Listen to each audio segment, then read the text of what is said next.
प्रणाम स्वीकार कीजिए देवी सरस्वती। आइए देवी लक्ष्मी, आपके आगमन से ब्रह्मलोक धन्य हुआ। आपका स्वागत है, आसन ग्रहण कीजिए। धन्यवाद। धन्यवाद देवी सरस्वती। जन कल्याण के कार्यों में इतनी व्यस्त रहती हूं कि कहीं आने जाने का समय ही नहीं मिलता।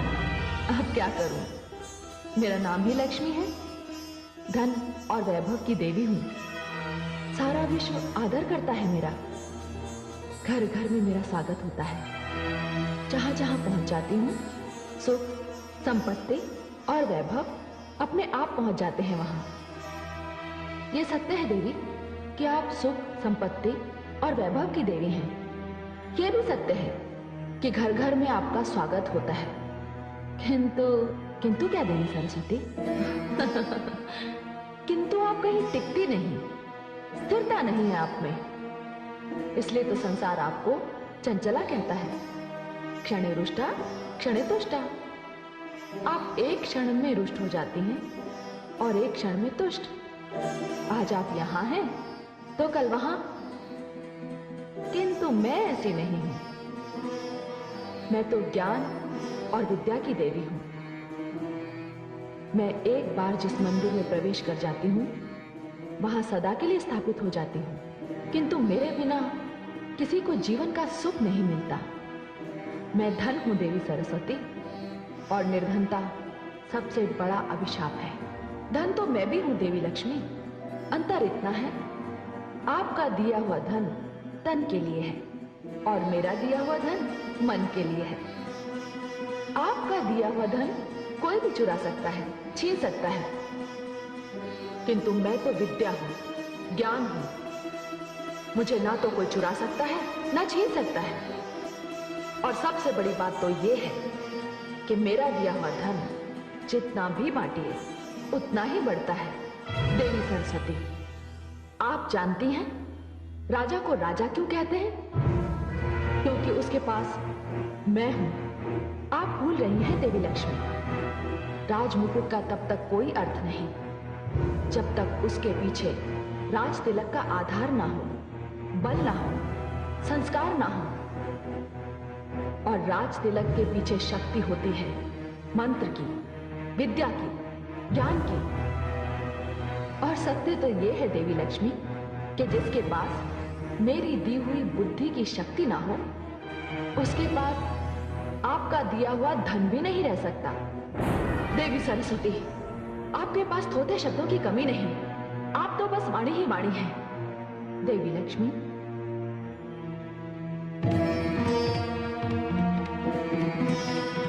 शब्द जब मंत्र बन जाता है तो उसमें दिव्यता आ जाती है। वाणी का जब विद्या से मेल होता है तब वो कंठ की शोभा बन जाती है और संसार उसे सुनने के लिए व्याकुल हो उठता है। वाणी अमृत है, वो सुगंध है जो होठों पर आकर वातावरण को धन्य कर देती है। देवी सरस्वती, सत्य तो ये है कि मेरे आने से उदास वातावरण आनंदमय हो जाता है।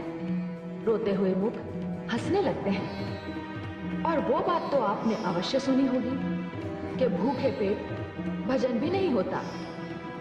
देवी सरस्वती, आप कुछ भी कह लीजिए, मैं श्रेष्ठ हूं। देवी, ज्ञान और धन में यदि कोई श्रेष्ठ है तो वो है ज्ञान। क्योंकि ज्ञानी की पूजा तो राजा भी करता है। अतः श्रेष्ठ मैं हूं। आप श्रेष्ठ हैं या मैं, हम दोनों इस विवाद में ना पड़कर इसका निर्णय भगवान विष्णु पर छोड़ते हैं कि हम दोनों में कौन श्रेष्ठ है। मुझे स्वीकार है, तो चलिए।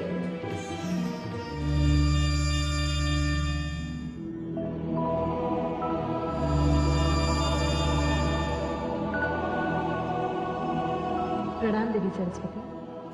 प्रणाम। अरे देवी गंगा तो पहले से ही यहां उपस्थित है।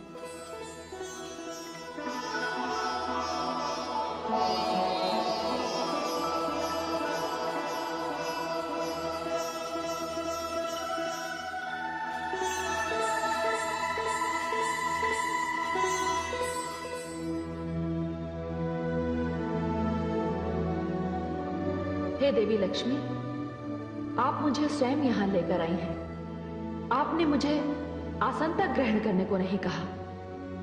क्या विष्णु लोक में अतिथियों का सत्कार इसी प्रकार किया जाता है? क्षमा करें देवी सरस्वती। देवी लक्ष्मी तो श्री नारायण के हृदय में निवास करती है और मुझे अपने चरणों में रहने का अधिकार स्वयं श्रीहरि विष्णु ने ही दिया है। और रही आपकी बात, तो आपके लिए तो सदैव यहाँ स्थान की कमी रहती है। ये समस्या मेरी नहीं, आप ही की है। मैं अतिथि हूँ और नियमानुसार आपको अपना स्थान छोड़कर मुझे स्थान देना चाहिए। देवी सरस्वती, मैं तो अपना स्थान छोड़ने की सोच भी नहीं सकती। और मैं अपना स्थान छोड़कर कहाँ जाऊंगी? तो आप मुझे यहाँ लाई क्यों? अब तो ये बात मुझे स्वयं श्री हरि से पूछनी पड़ेगी कि यहाँ मेरा स्थान कहाँ है। किंतु इस समय ये संभव नहीं है देवी सरस्वती। वे योग निद्रा में हैं। मैं उन्हें जगाऊंगी और मैं आपको इसकी अनुमति नहीं दूंगी। आप घोर अपमान कर रही हैं मेरे देवी लक्ष्मी। देवी लक्ष्मी सत्य ही तो कह रही है। देवी गंगा, मैं जानती हूँ कि आप इनकी हाँ में हाँ क्यों मिला रही हैं। मैं ये भी भली भांति जानती हूँ कि वो कौन है जो मेरे विरुद्ध आपके कान भरता रहता है। भला मेरे कान कौन भरेगा? देवी गंगे हो ना हो, देवी सरस्वती का संकेत मेरी ओर है। इन्हें संदेह है कि इन्हें चढ़ाने के लिए मैं आपको उकसाती हूँ। संदेह नहीं देवी लक्ष्मी, मुझे पूर्ण विश्वास है। ये सरासर अन्याय है देवी सरस्वती। ये बात मैं भली भांति जानती हूँ कि आप भगवान श्री हरि विष्णु के चरणों में स्थान पाने के लिए सदैव ही व्याकुल रहती है। किंतु नीलकमल ने ये स्थान स्वयं मुझे दिया है और आप देवी लक्ष्मी से व्यर्थ ही रुष्ट हो रही है। गंगा सत्य कह रही है देवी सरस्वती। हाँ, गंगा तो सत्य ही कहेगी ना। मैं आप दोनों के षड्यंत्र को, इस अभिनय को भली भांति जानती हूँ। देखिए देवी सरस्वती, यदि आपके मन में देवी लक्ष्मी के लिए कोई दुराग्रह है तो कृपया मुझे क्षमा करें। मुझे व्यवहार में ना लाएं। गंगे, आपको व्यवहार में लाने की क्या आवश्यकता है मुझे? मैं स्वयं इतनी सक्षम हूं कि अपने ज्ञान से, अपनी बुद्धि से, अपनी योग्यता से एक दिन श्री हरि के चरणों में ही नहीं, हृदय में स्थान प्राप्त कर लूंगी। नहीं देवी सरस्वती, नहीं, वो दिन कभी नहीं आएगा। उनके हृदय में मेरा निवास है और कोई कितना भी शक्तिशाली क्यों ना हो, मुझे श्री हरि के हृदय से कोई नहीं निकाल सकता। अच्छा, तो आप मुझे चुनौती दे रही है देवी लक्ष्मी। देखिए देवी सरस्वती, आपका विवाद देवी गंगा से आरंभ हुआ और अब आपने अपने क्रोध का लक्ष्य मुझे बना लिया। देवी, यदि आपको मुझसे ईर्ष्या है कि मैं ऐश्वर्य और वैभव की देवी हूं, तो इसमें मेरा कोई दोष नहीं। यह स्थान तो मुझे स्वयं आदि शक्ति परमेश्वरी ने दिया है। अच्छा, तो बहुत अहंकार है आपको अपने वैभव और अपने ऐश्वर्य पर। तो जाइए देवी लक्ष्मी, मैं आपको इस स्थान से अर्थात विष्णु लोक से दूर करती हूँ। देवी सरस्वती, जाइए, मैं आपको शाप देती हूँ। नहीं देवी सरस्वती, आप विष्णु लोक छोड़कर धरती पर चली जाएंगी और वहां तुलसी हो जाएंगी और आपका संबंध भगवान विष्णु से समाप्त हो जाएगा और धरती पर आपका विवाह किसी असुर से होगा। देवी सरस्वती, ये आपने क्या अनर्थ कर दिया? आपका विवाह तो मुझसे था और आपने देवी लक्ष्मी को श्राप दे दिया। ये अनर्थ मैं सहन नहीं करूंगी। जाइए, मैं भी आपको श्राप देती हूं कि आप धरती पर नदी बनकर प्रकट होंगी।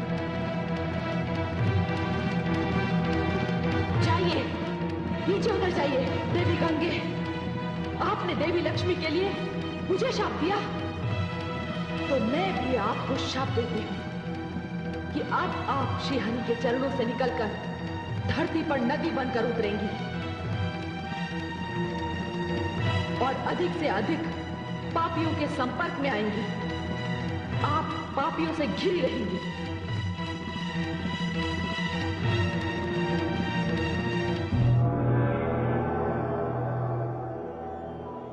हे आदिशक्ति परमेश्वरी, ये क्या हो रहा है? आपकी रची हुई ये दो शक्तियां, देवी लक्ष्मी तथा देवी सरस्वती, आपस में लड़ रही हैं। क्यों? इसमें विचित्र क्या है? धन और बुद्धि में तो सदैव संघर्ष रहा है और सदैव रहेगा। यही तो होता आ रहा है। ऐश्वर्य कहता है उसके बिना सब व्यर्थ है। ज्ञान कहता है उसके बिना सब व्यर्थ है। श्रेष्ठता का ये युद्ध ना कभी रुका है और ना कभी रुकेगा। किंतु हे आदिशक्ति परमेश्वरी, इसका परिणाम क्या होगा? ये तीनों देवियां जाएंगी कहां? हे महाकाली, इसके लिए तो पृष्ठभूमि बहुत पहले से बन चुकी है। मैं आपका तात्पर्य नहीं समझी देवी परमेश्वरी, मैं तुम्हें समझाती हूं। वो देखो, वन में एक राजा कितनी कठिन तपस्या कर रहा है।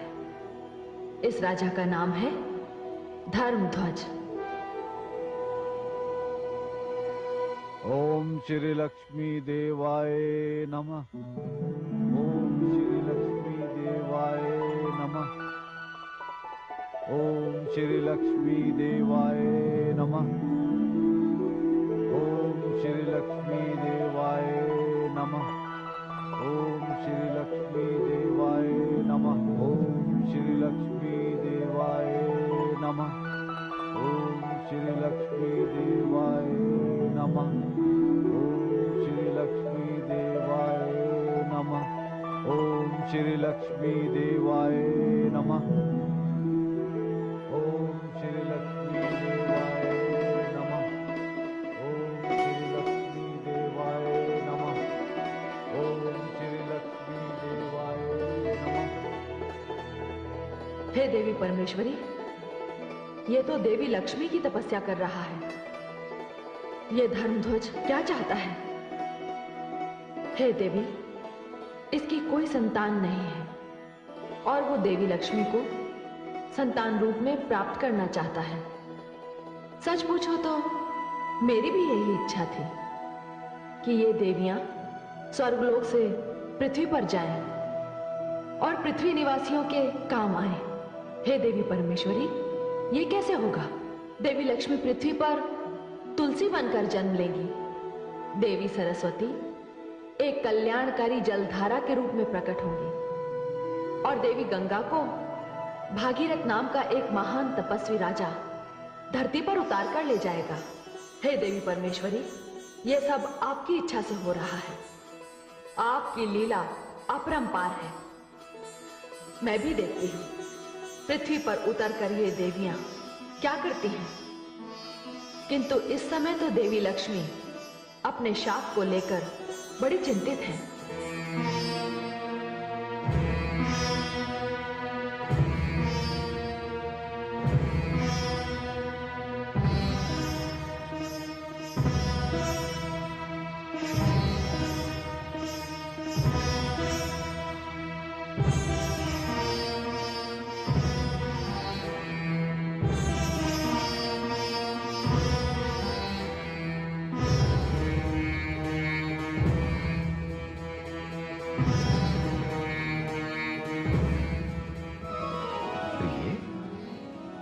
मैंने आपको इतना अधिक चिंतामग्न पहले कभी नहीं देखा।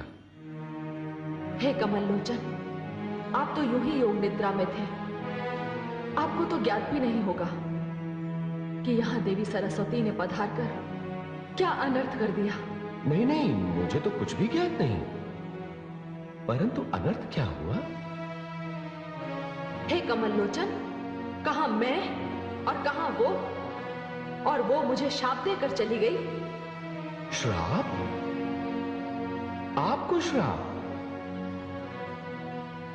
क्या श्राप दिया उन्होंने आपको?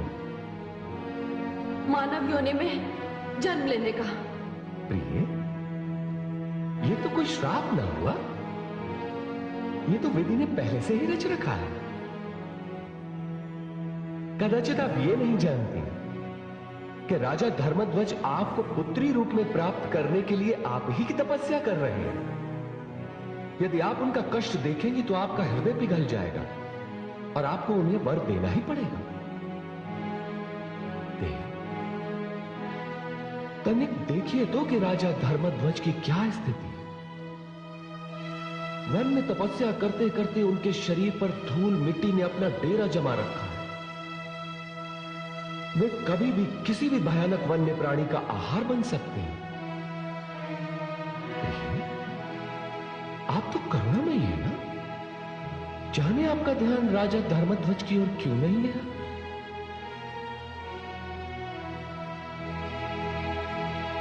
ओम श्री लक्ष्मी देवाय नमः। ओम श्री लक्ष्मी देवाय नमः। ओम श्री लक्ष्मी देवाय नमः। ओम श्री लक्ष्मी देवाय नमः। ओम श्री लक्ष्मी देवाय नमः। ओम श्री लक्ष्मी देवाय नमः। ओहो, हे कमल लोचन, महाराज धर्मध्वज तो सचमुच बड़े कष्ट में हैं। उनकी ये दशा देखी नहीं जा रही मुझसे। मैं तो इसी समय जाकर उन्हें वरदान दे दूं, किंतु मैं आपके इस किंतु को भली भांति समझता हूं देव। आप इस संकोच में हैं कि पृथ्वी पर जाकर आप में सारे गुण मानव वाले आ जाएंगे। हाँ कमल लोचन, और मैं आपसे दूर हो जाऊंगी और सारी दैवी शक्तियां भी मुझसे छिन जाएंगी। ये बात तो है, किंतु मानव में एक विशेष गुण तो है कि वो अपनी तपस्या के द्वारा कुछ भी प्राप्त कर सकता है। ठीक उसी प्रकार जिस प्रकार राजा धर्मध्वज को आप पुत्री के रूप में उसकी तपस्या के द्वारा प्राप्त होगी। हाँ, ये सत्य है। किंतु हे कमल लोचन, आपको मुझे सहयोग देना होगा। संसार में मैं आपके बिना कैसे रह पाऊंगी? हे प्रिय, आपसे दूर तो मैं भी नहीं रह सकता। मैं आऊंगा, आपके लिए अवश्य आऊंगा, क्योंकि आपको इस श्राप से मुक्त करने के लिए तो मुझे आना ही होगा। नहीं तो मेरा यह वैकुंठ अपनी शक्ति के बिना सूना सूना लगेगा। फिर आज्ञा दीजिए कमल लोचन, मैं प्रस्थान करती हूं।